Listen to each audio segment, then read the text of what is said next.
Bago matapos ang araw noong Biyernes, niyanig na magnitude 6.8 na lindol ang Morocco.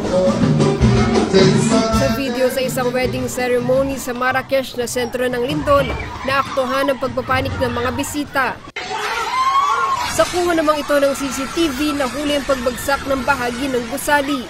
Ito na ang pinakamalakas na lindol na tumama sa lugar makalipas ang higit 6 na dekada.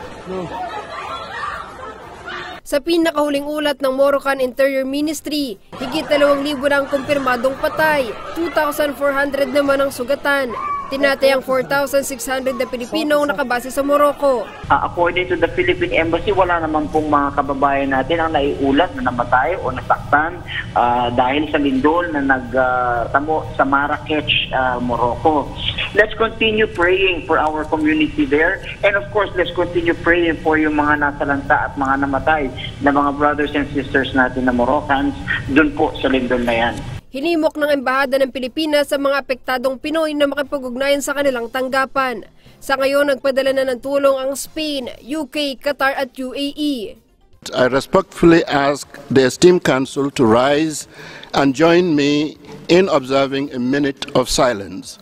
Habang nag-alay naman ng sandali ng katahimikan ng United Nations bilang pakikiramay, kasabay ng pangakong tulong sa Morocco. Let us honor those who perished in Morocco and affirm our unwavering support for one another during trying times. Thank you so much. Billy Torres, Newslight.